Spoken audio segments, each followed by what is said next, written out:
አገራችንን ከመፍረስ እናድናት። አገር አልባ ላለመሆን ሁላችንም የምንችለውን ነገር እናደርጋለን። ፈረንሳይ ያለ ዲያስፖራ እንደ ማንኛውም ሀገር ያለ ዲያስፖራ መንቀሳቀስ አለበት። ኢትዮጵያ በነጮች ያልተገዛች ስፔሻሊ በአውሮፓውያንና በአሜሪካም ሁሉም በነጭ ያልተገዛች እንደመሆኗ መጠን ጥርስ የተነከሰባት ሀገር ናት። ዲያስፖራ መውጣት አለበት፣ የሚሰማው መናገር አለበት እና የምናየው ትክክለኛ መረጃ ሚዲያ ላይ ሞት መቆም አለበት። የኢትዮጵያ ሕዝብ መሰደድ የለበትም ከቀየው። ይህ ትክክል ያልሆነ ጫና ነው። ምክንያቱም እኛ በሀገራችን ሰርተን እንለወጥ ባልንበት የሚደረግብን ጫና ትክክል አይደለም። ይሄ በሞራል ከፍ ያለ ሕዝብ በኢኮኖሚ ከፍ ማለት ከጀመረ ለኛ ነገ ጧት ለኛ አይገዛልንም ብለው ስለሚያስቡ የተለያዩ ጫናዎችን ለማድረግ ሙከራ እያደረጉ ነው።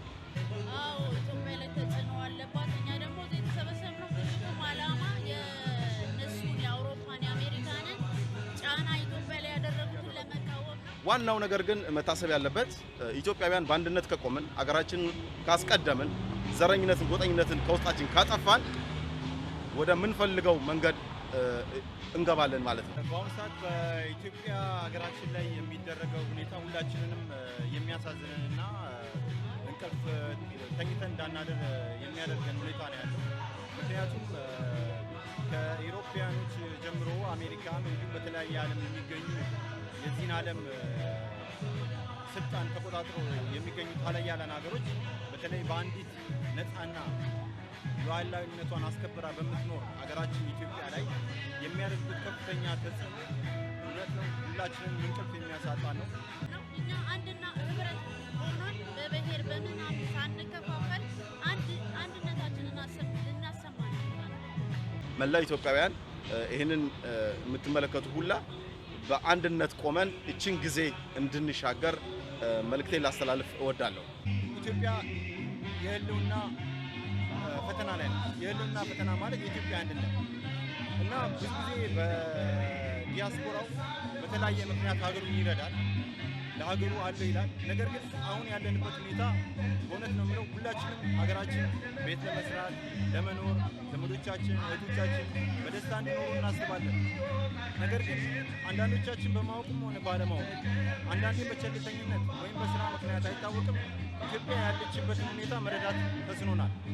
ይህ የተሳነንን ምክንያት ለማስተካከል አሁን እያንዳንዱ ኢትዮጵያዊ ዲያስፖራ በአሜሪካ በአውሮፓ በየአንዳንዱ ቦታ የሚገኝ ኢትዮጵያዊ በአንድነት ከበፊቱ የበለጠ በአንድነት ሆኖ ድምፁን በማሰማት በገንዘብ በሞራል በተለያዩ ነገሮች ኢትዮጵያን ለመርዳት አንድ የሚሆንበት ጊዜ ነው እየገምታለሁ።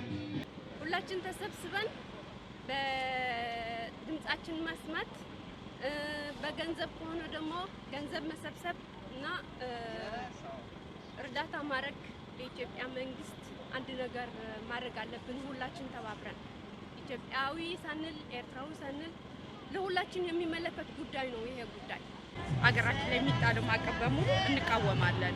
ስለዚህ ተሰባስበን ዲያስፖራዎች አንድ ላይ ሆነን እርስ በርስ ተናበን ይህንን ነገር ማስተካከል አለብን ብዬ አምናለሁ። እስኪ ልጠይቅሽ እናቴ፣ እስኪ ልጠይቅሽ እማማ፣ ምን ነው ከፉ ልጆችሽ ልብሽ በሐዘን ደማ? የአምላክ ጸጋ በረከት ተፈጥሮ ሰጥቶሽ አብዝቶ ውብ አየር ለምለም አፈርሽ ሜዳው ተራራው ሞልቶ ምን ነው የወላጅ መሃን መሆንሽ እናትነትሽን መካድሽ? በል ሲለው ድንገት ተነስቶ ታናሽ ታላቁን ይወጋል። ቀዬ ማሳውን አስጥሎ በሰይጣን ስራው ያፏጫል። ሳታጪ ለዛ ደምግባት ሞንሟና የጀግኖች እናት ምን ነው ልጆችሽ ከዱሽ ገፍተው እናትነትሽን ወጉሽ ጠበንጃን ስተው ጨክነው ተስፋ ሕይወትሽን? ኢትዮጵያዬ ስምሽን ክብርና ማረግሽን በወንበር ስለለወጡት ባንዲራሽን አቃጥለው ታላቅ ስምሽን አጠፉት። ማን ይሆን የረገመሽ ልጅ አይውጣልሽ ብሎ በቁምሽ የምታልቂው ውስጥ አንጀትሽ ተቃጥሎ? ወንዱም ወንድሙን መግደል ወገን ዘመዱን ማግለል ይሄም አልበቃ ብሎ እብሪት ልቡን ፈንቅሎ እኔ ካልሆንኩኝ በላይ ካልተቀመጥኩኝ ወንበር ላይ አጠፋሻለሁ ጠፍቼ እወጋሻለሁ እያለ ጫካ የገባው ልጅሽ ነው እኮ። መፍትሄው ምንድን ነው? በረሃብና ውሃ ጥም በዱር ገደሉ የሚደክመው ለእናት ሀገሩ ዘብቁሞ የሚሞተውም ልጅሽ ነው። ምን ነው ሐዘንሽ ከፋ ትንፋሽሽ ነበልባል ሆኖ ከኃያላን ጋር ተጋፋ። ምን ነው ጠላትሽ በዛ መከራሽ ሞልቶ ፈሰሰ። እንባሽ በረዶ ሆኖ ከደረትሽ ላይ ታፈሰ። ኢትዮጵያ ብዙሃን አጉብጦሽ መከራ ሐዘን ከንጉስ የገባ ሰሊጥ ሆነና አብረህ ተወቀጥ። አንዱ ባጠፋው ሌላው ይሞቃል የሳት ረመጥ። እስኪ ልጠይቅሽ እናቴ እስኪ ልጠይቅሽ ማማ ምን ነው ከፉ ልጆችሽ ልብሽ በሐዘን ደማ። የሚፎክረው ብዛቱ አጠፋሻለሁ የሚልሽ ስምና ቋንቋ ሰተሽው ፈጠርሽው እንጂ አልፈጠረሽ። ሳናጣ የምናርፍበት ቤትና ደጁ ሳይጠበን ምን ነው ትንሽ መዋደድ ምን ነው ፍቅር አነሰን። ወግ ባህል እምነት ሃይማኖት ነበረ የኛ መሰረት ከዓለም በፊት ሰልጥነን ፋሲል አክሱምን ያቆምን። ዛሬማ ካጋንንት በላይ ሰይጥነን ሰውን ዘግዝቀን እየሰቀል አዛውንት ወጣቱን አርደን በደማቸው የታጠብ በድንቁርና ዘምነን ስግብግብነት አውሮን ልጅም ጠላትም ሁነን በሁለት ጎራ ተሰለፍን። እግዚኦ እስኪ ልጠይቅሽ እናቴ እንዲያው ማን ይሆን የረገመሽ የሳት ልጅ አመድ የሆነብሽ? ያመው ስቃይ ጩኸትሽ በልጆችሽ ጠብ ማዘንሽ ለክብርሽ ሊሞት ሊሰዋ ሕይወቱን ሰጠሽ ወጣቱ አላስችል ቢለው ስቃይሽ በገዛ ልጅሽ መሞቱ። የተሰበረ ስምሽን የተረገጠ ባንዲራ ሊያነሳ ሊያቆም በክብር ሄደ ዘመተ አንበሳው ገድሉን ከትቦ ሊዘምር። ፈጣሪ ሰጥቶ ሻብዝቶ ከ80 ስር ጠምሮ በዘር በቋንቋ ሱቦ ምን ነው አቃተን መስማማት ምን ነው አቃተን መዋደድ። በፊትም ሆነ በጀርባ ወጣት አምራቹ ሲሰደድ ደጋግሞ ጎዳሽ ማማ ወላጅ አንጀትሽን በጠሰው። ሊማር የወጣ ከዘማች መለየት እስኪቸግረው እልፍኝ ጓዳሽን ከፋፍለው ሺህ ክልል ድንበር ቢሰሩም የሚያገናኘን ቢጠፋም ሁሉም ቢዘጋ በሩን። ድረሱ ስትይ ማማ ሲሰማ የጣር ድምፅሽን እርፍ ሞፈሩን በትኖ ጨበጠ እሳት ላንቃውን። ሳናጣ ችግር ፈተና ረሃብን ያህል ባላንጣ ሲገባን ማረስ መጎልጎል ላጨዳ ውቂያ ልንወጣ።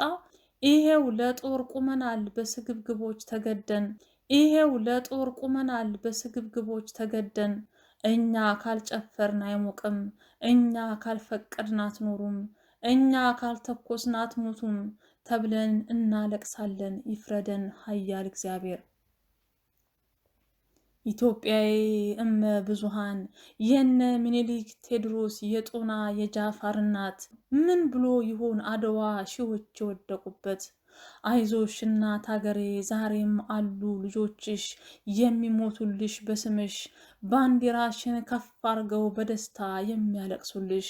እሾህ አጋሙን ሳይፈራ ቆንጥር ቀጋውን ሳይጠላ ሳይል ሜዳ ተራራ ጎኑን ለጥይት ደረቱን ለጦር ወድሮ ሲቀመጥ ድንጋይ ሸርሽሮ ሲተኛ ምሽግ ቆፍሮ አለልሽ ዛሬ መማማ ስቃይ ህመምሽን የሚያክም ይነጋል ይወጣል ፀሐይ እንደ ጨለመም አይቀርም። ችቦሽ ይበራል በክብር ሰባራ ስምሽ ታድሶ ችቦሽ ይበራል በክብር ሰባራ ስምሽ ታድሶ የድል ብስራት ያዜማል ልጅሽ ባንዲራ ለብሶ። ኢትዮጵያ ኢትዮጵያ ኢትዮጵያ ቅደሚ አብቢ ለምልሚ ብሎ ይዘምራል ካለም በፊት ቁሚ። ችግር መከራሽን ቆፍረሽ ቅበሪ ዳግም አታልቅሺ ዳግም አትዘኝ። በጀግኖች ልጆችሽ ባጥንታቸው ጽኚ። ለፍቅርሽ የሚወድቅ ለክብርሽ ዘብቁሞ ይታወሳል ሁሌም በታሪክ ታትሞ። አረንጓዴ ቢጫ ቀይ ቀለማት ለብሶ እሱ ነው ያንቺ ዘር ካስማና ምሰሶ እሱ ነው ያንቺ ልጅ ካስማና ምሰሶ። ኢትዮጵያ ታፍራና ተከብራ ለዘላለም ትኑር። ከሃሙናዊት ማሪ ኢትዮጵያ ኮሚኒቲ በፈረንሳይ ፓሪስ። እንደሚታወቀው በዚህ ሰልፍ ላይ የተገኘውበት ዋና ምክንያት ስፔሻሊ ይህንን ሰልፍ ያዘጋጀው የኢትዮጵያ ኮሚኒቲ ነው። እኔም ሊቀመንበር ነኝ። በዚህ ሰልፍ ላይ የተገኘ ነው ወያኔ ጁንታ በሀገራችን ላይ እያደረሰ ያለውን ኢሰብአዊ ድርጊት ለዓለም ህብረተሰብ ለማሳወቅና ምዕራባውያን በኢትዮጵያ ላይ የሚያደርጉትን ጫና ለመቃወምና የኢትዮጵያዊነትን ከፍ ለማድረግ ነው የተገኘ ነው። እንደሚታወቀው ኢትዮጵያ በነጮች ያልተገዛች ስፔሻሊ በአውሮፓውያንና በአሜሪካም ሁሉም በነጭ ያልተገዛች እንደመሆኗ መጠን ጥርስ የተነከሰባት ሀገር ናት።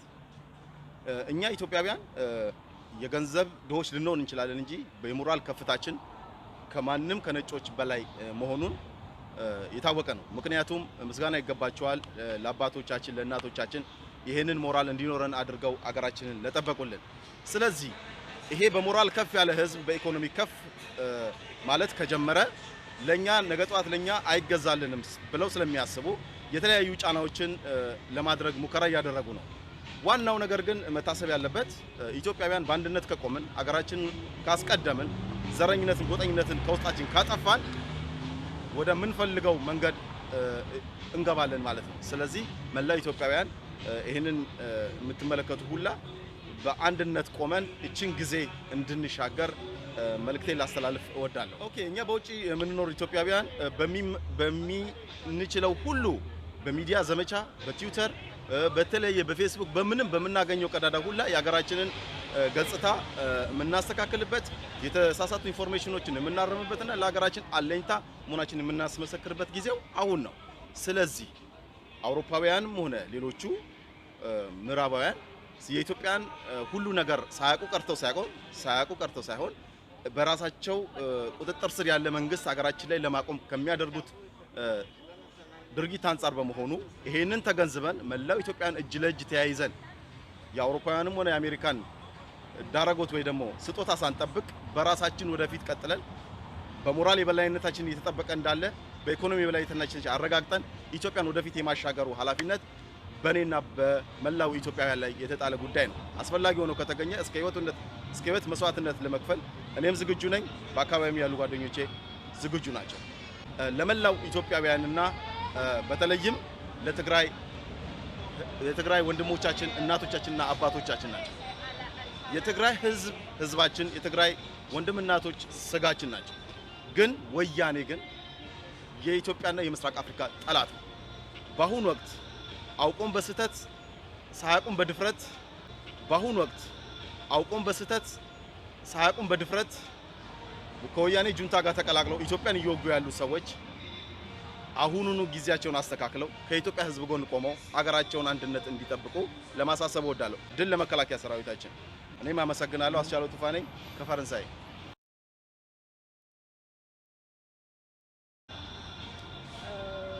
ያው ሁላችንም እንደምናውቀው በአሁኑ ወቅት ሀገራችን ላይ ያለው ነገር በጣም ከባድ ነው። ሰው በየቀኑ እየሞተ ነው፣ እየተሰደደ ነው ባንዳ ቡድን።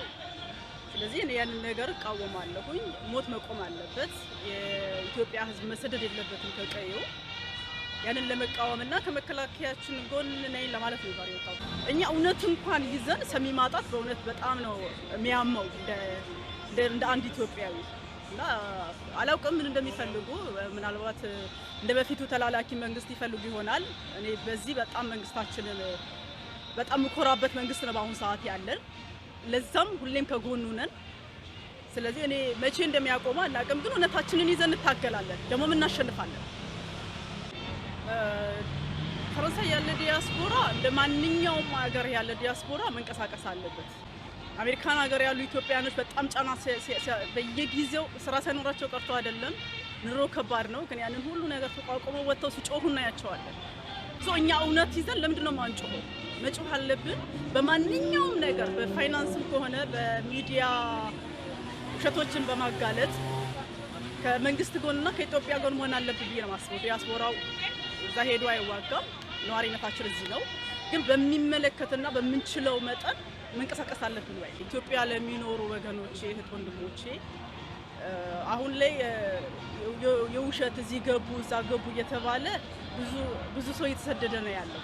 ያን ነገር ሳስበው አንዳንዴ ያመኛል። ምክንያቱም አስበከዋል። ክረምት ነው ወቅቱ፣ የእርሻ ወቅት ነው ወቅቱ። ኢቭን 2014ን ሳስበው በጣም ነው የሚያስፈራኝ። ምን ሊመጣ ኦኬ ጦርነት ሊያልቅ ይችላል በጥቂት ቀናት ውስጥ ግን የቀጣይ ዓመታችንን ለማበላሸት የነሱን ውሸት ሳይሰሙ አይደለ አንድ ከተማ ውስጥ ሲገቡ ማንም ከተማውን ለቆ ባይወጣ የራሱን ሉዓላዊነት ቢያስከብር ባይ ነው።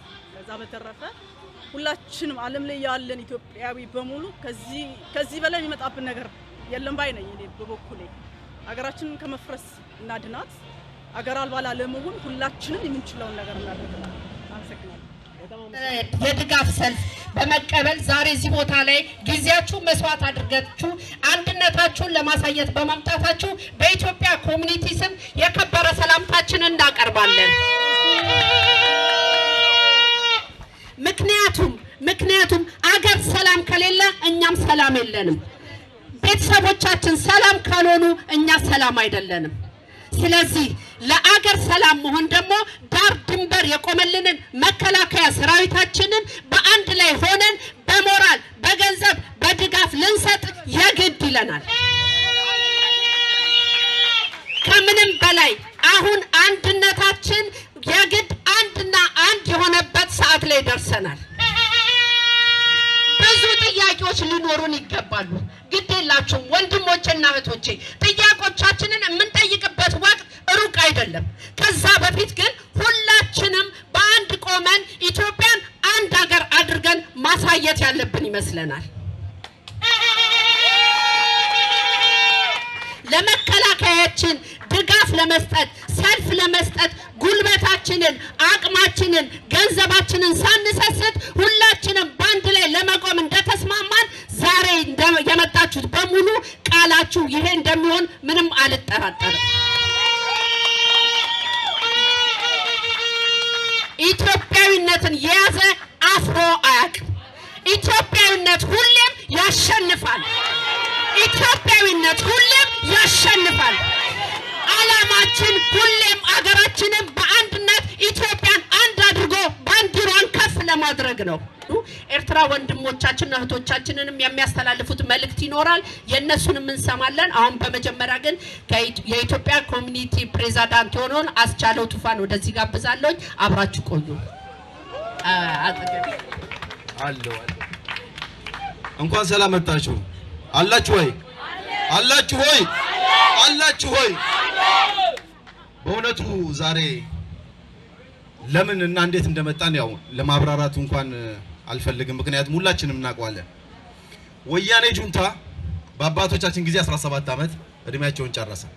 27 ዓመት እየገዛን የኛን እድሜ በላ። አሁን ደግሞ ዛሬ ፀሐይ ሊወጣልን ነው ብለን ስናስብ ስንት ዓመት ልጆቻችን በጦርነት ይለቁ፣ ስንት ዓመት ወንድሞቻችን በጦርነት ይለቁ። ይሄ ነፍሰ በላ ቡድን ለማንም እንደማይበጅ አይተነዋል።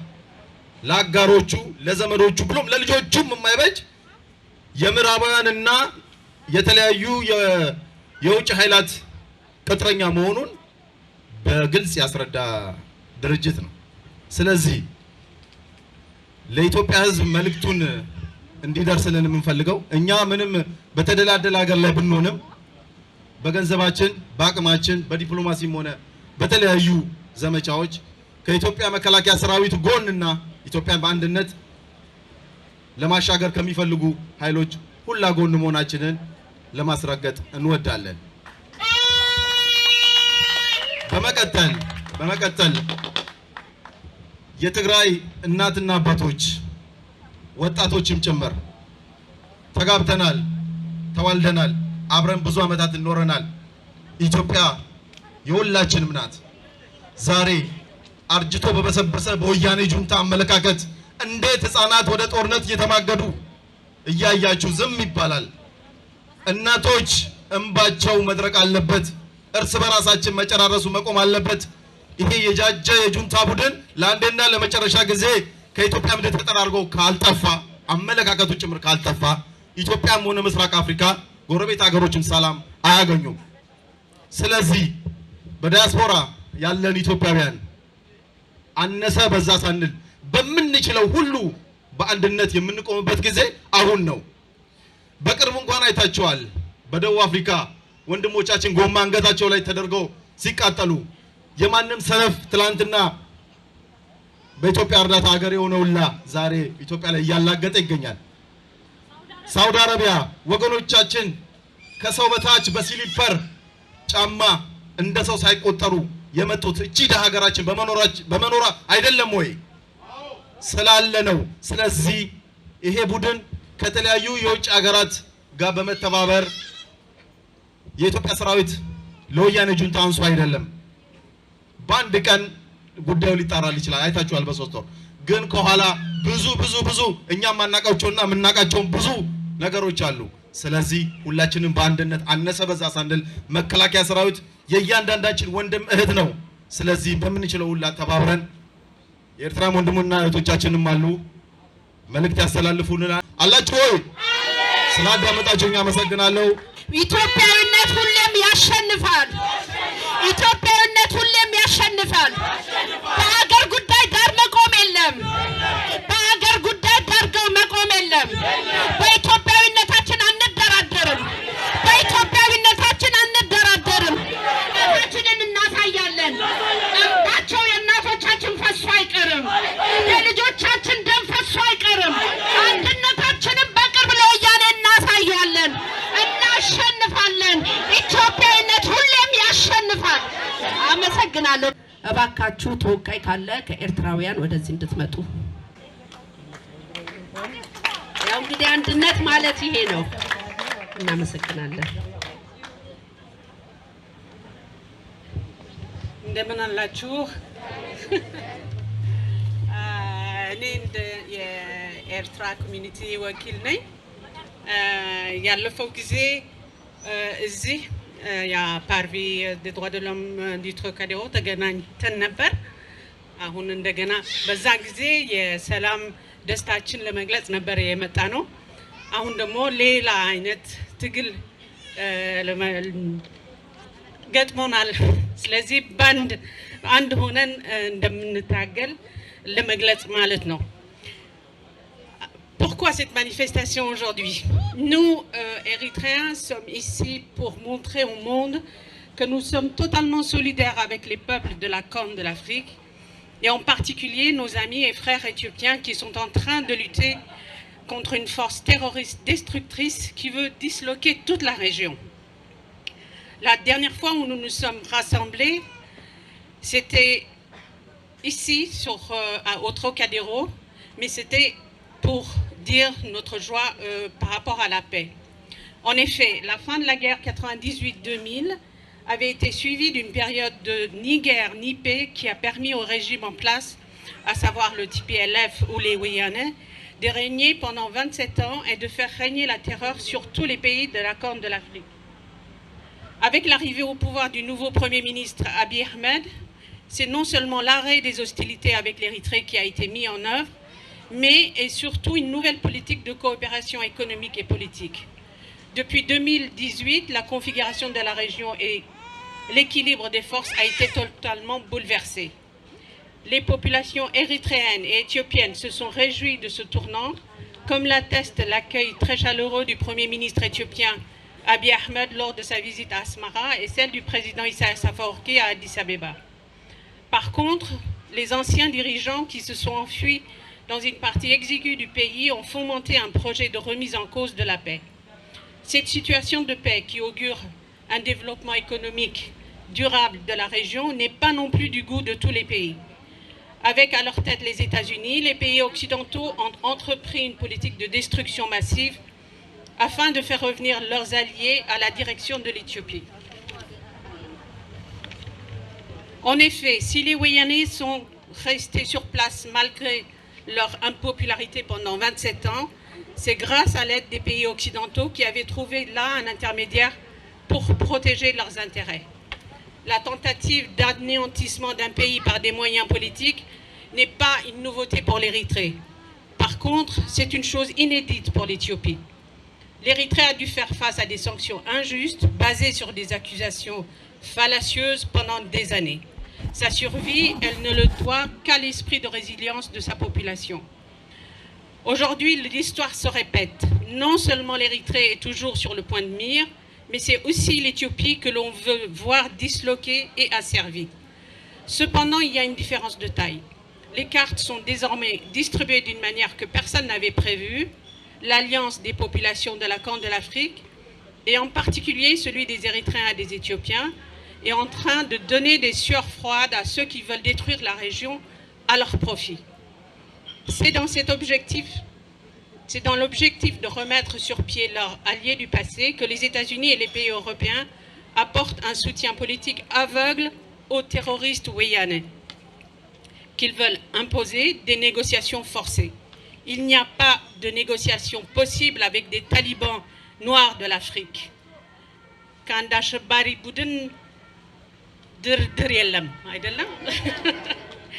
Cette cécité pousse les pays riches à menacer les pays qui refusent de s'agenouiller à leurs ordres, de couper l'aide financière qu'ils avaient l'habitude de donner. Les États-Unis et l'Europe exigent d'être obéis au doigt et à l'œil, mais l'Érythrée et l'Éthiopie refusent que l'on atteigne à leur intégrité physique et politique. L'objectif des Ouéyanais, qui ont depuis plusieurs mois déclaré la guerre, est double. Revenir au pouvoir par tous les moyens, sinon disloquer l'Éthiopie et toute la région de la Corne de l'Afrique.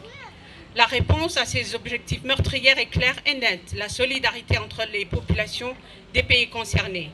C'est cette même solidarité que nous exprimons aujourd'hui, ici, sur le parvis des droits du Trocadéro. L'Érythrée continue sa lutte pour protéger son indépendance. Elle est solidaire des Éthiopiens patriotes qui expriment courageusement leur attachement à leur pays. Vive l'armée érythréenne qui continue de lutter. Vive l'armée éthiopienne qui lutte contre les terroristes soutenus par des forces extérieures. Vive les gouvernements des deux pays qui font face aux puissants dans une totale solidarité. L'avenir de la Corne de l'Afrique, dans la paix et celui des générations futures, se joue aujourd'hui. C'est ensemble que nous pouvons assurer, c'est ensemble que nous pouvons l'assurer et que nous vaincrons.